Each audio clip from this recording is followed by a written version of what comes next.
नमस्कार दोस्तों, स्वागत है आपका जरधारी क्लासेस में। आज की क्लास में हम चर्चा करने वाले हैं उत्तराखंड करंट अफेयर 26 अप्रैल से 3 मई। तो इस वीक के उत्तराखंड करंट अफेयर है। दोस्तों लास्ट में आपसे एक प्रश्न पूछा जाएगा जिसका जवाब आपको कमेंट सेक्शन में देना है। वीडियो शुरू करने से पहले आपको एक महत्वपूर्ण जानकारी दे दूं। वीडियो पटवारी लेखपाल जो कि 17 मई 2026 को होने वाला एग्जाम है, इसके लिए जरधारी क्लासेस की करंट अफेयर की ई बुक आ चुकी है जो कि जनवरी 2025 से लेकर अप्रैल 2026 तक है। हिंदी और इंग्लिश दोनों ही लैंग्वेज में आ चुकी है, तो आप अपने हिसाब से जिस भाषा में लेना चाहते हैं तो आप यहाँ से इसे ले सकते हैं। इसको लेने के लिए आपको जाना पड़ेगा हमारी वेबसाइट jardhari-classes.in। गूगल पे आप सर्च कीजिए jardhari-classes.in और वहाँ पर आप विजिट करेंगे तो आपको ये दोनों ही ई बुक देखने को मिल जाएगी, हिंदी और इंग्लिश में। इसमें आपको जनवरी 2025 से लेकर अप्रैल 2026 का पूरा डेटा मिल जाएगा उत्तराखंड का, जिसमें उत्तराखंड बजट 2026-27, आर्थिक सर्वेक्षण 2025-26, वन रिपोर्ट, प्रमुख योजनाएं, प्रमुख पुरस्कार, स्पोर्ट्स करंट अफेयर उत्तराखंड के, प्रमुख पुस्तकें, ऑपरेशन, सम्मेलन, अभियान, सूचकांक, प्रमुख ऐप, नियुक्तियां, वन लाइनर दे रखे हैं, वर्तमान में कौन क्या है, उत्तराखंड करंट अफेयर के एमसीक्यू भी दिए गए हैं, बजट के एमसीक्यू भी हैं, आर्थिक सर्वेक्षण के एमसीक्यू भी हैं। तो कंप्लीट उत्तराखंड करंट अफेयर है ये जनवरी 2025 से लेकर अप्रैल 2026 तक।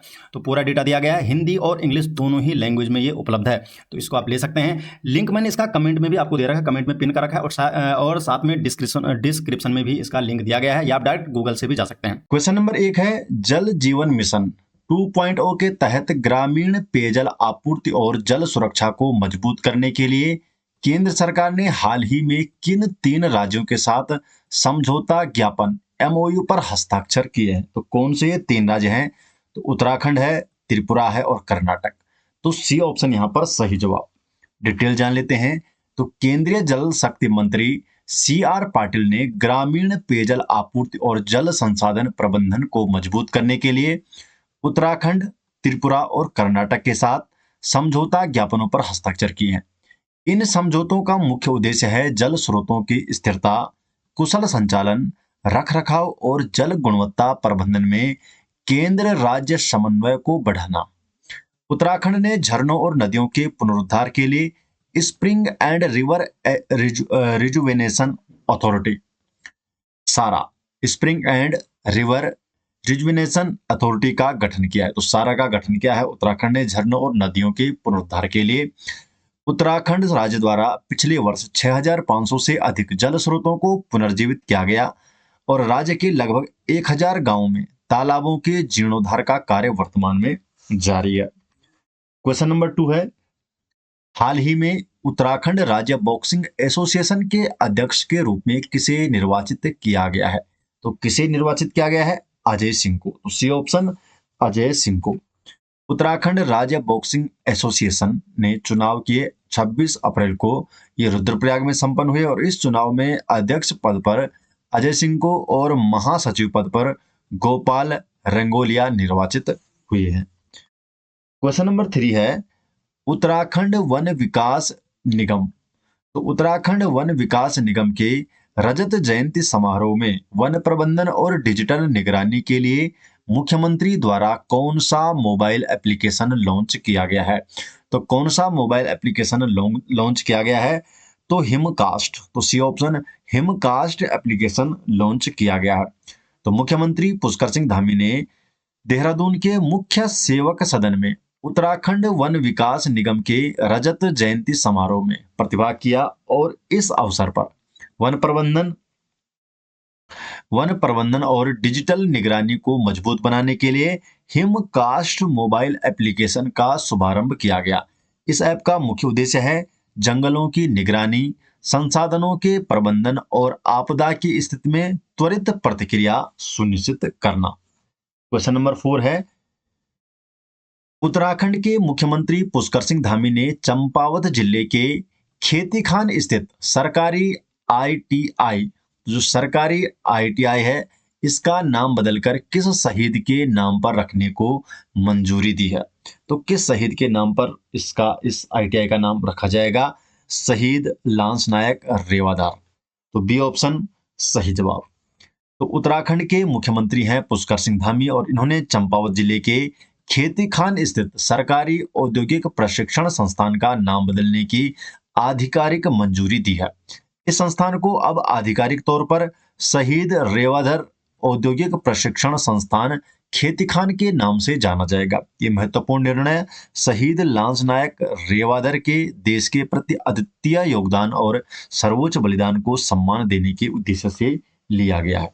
क्वेश्चन नंबर 5 है, वित्तीय वर्ष 2026-27 के बजट के तहत उत्तराखंड के मुख्यमंत्री पुष्कर सिंह धामी द्वारा राज्य के प्रत्येक जिले को अनटाइड फंड के रूप में कितनी धनराशि जारी करने की मंजूरी दी गई है? तो अनटाइड फंड के रूप में कितनी धनराशि जारी करने को मंजूरी दी गई है? 13 करोड़ रुपए प्रत्येक जिले को। तो बी ऑप्शन यहां पर सही जवाब हो जाएगा। तो उत्तराखंड के मुख्यमंत्री पुष्कर सिंह धामी ने आपदा प्रभावितों की सहायता और जिला स्तरीय बुनियादी ढांचे को मजबूत करने के लिए मुख्यमंत्री राहत कोष से कई प्रस्तावों को मंजूरी दी है। वित्तीय वर्ष 2026-27 के लिए अनटाइड फंड अर्थात बिना किसी विशेष शर्त वाला ये कोष होता है। इसके तहत प्रदेश के प्रत्येक जिले को 13 करोड़ रुपए जारी करने की स्वीकृति दी गई है। क्वेश्चन नंबर 6 है, उत्तराखंड के किस स्थान या परिसर को राज्य के पहले 3B गार्डन के रूप में विकसित करने का निर्णय लिया गया है? तो उत्तराखंड का जो ये पहला 3B गार्डन कौन सा होगा यहाँ पर?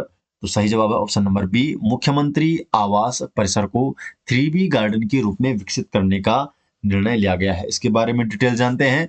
तो उत्तराखंड के मुख्यमंत्री पुष्कर सिंह धामी के निर्देश पर देहरादून स्थित मुख्यमंत्री आवास परिसर के 60 एकड़ के उद्यान को 3B गार्डन के रूप में विकसित किया गया। 3B है, इसमें आ गया बी बर्ड एंड बटरफ्लाई, मधुमक्खी, पक्षी और तितली।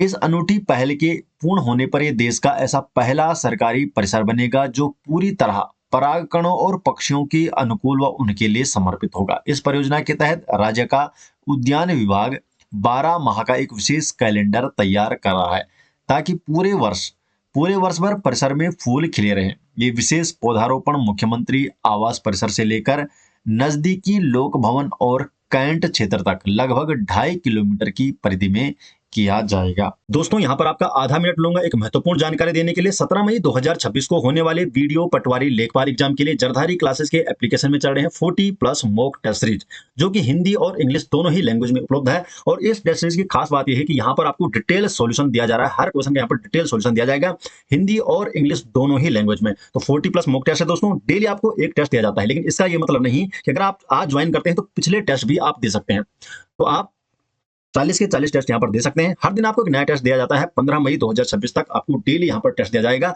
तो इस टेस्ट सीरीज से जुड़ने के लिए आपको हमारा एप्लीकेशन डाउनलोड करना पड़ेगा, जिसका लिंक मैंने आपको डिस्क्रिप्शन में दिया है या कमेंट सेक्शन में भी पिन कर दिया है। तो यहाँ से इस टेस्ट सीरीज में आप आसानी से जुड़ सकते हैं। क्वेश्चन नंबर 7, उज्बेकिस्तान के ताशकंद में आयोजित होने वाली अंतर्राष्ट्रीय सब जूनियर बॉक्सिंग चैंपियनशिप में भारत का प्रतिनिधित्व करने के लिए उत्तराखंड से कितने खिलाड़ियों का चयन हुआ है? तो उत्तराखंड से कितने खिलाड़ियों का चयन हुआ है?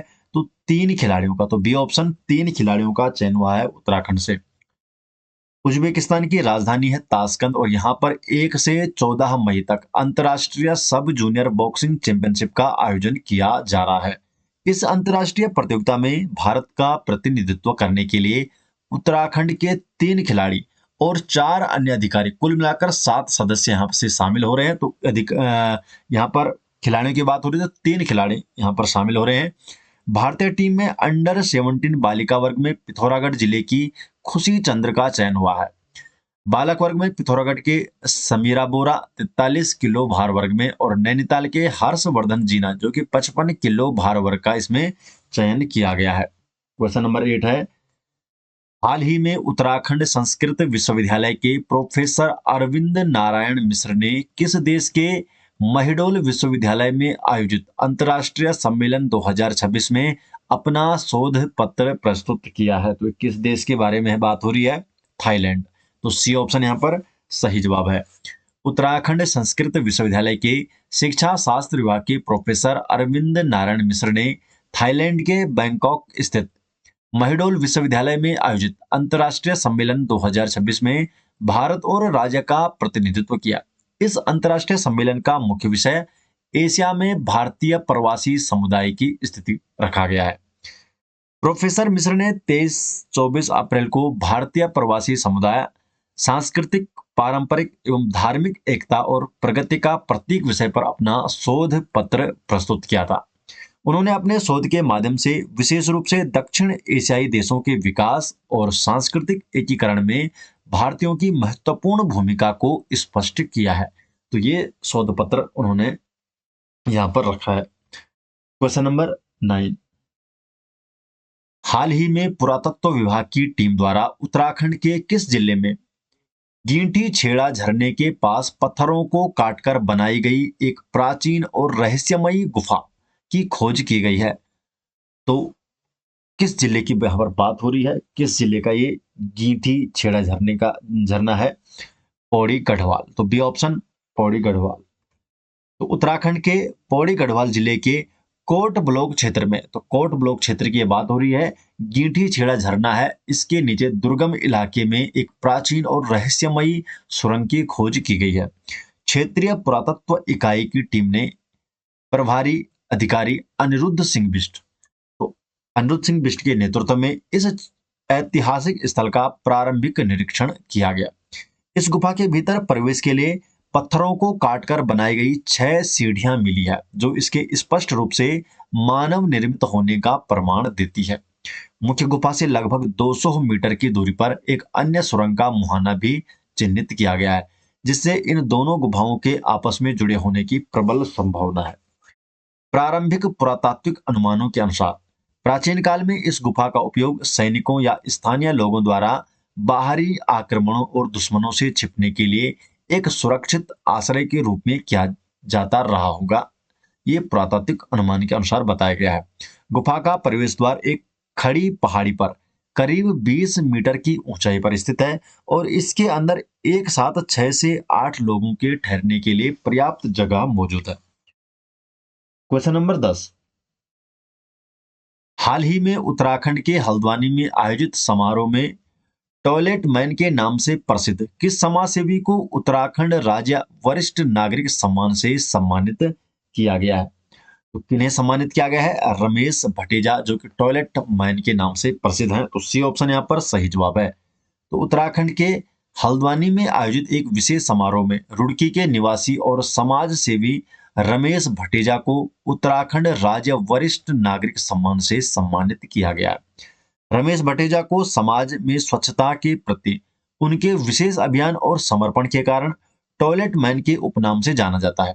उत्तराखंड के मुख्यमंत्री पुष्कर सिंह धामी ने उन्हें यह प्रतिष्ठित सम्मान प्रदान किया। ये पुरस्कार उन्हें पिछले लगभग 30 वर्षों से स्वच्छता और समाज सेवा के क्षेत्र में किए जा रहे उनके निरंतर और उत्कृष्ट कार्यों के लिए दिया गया।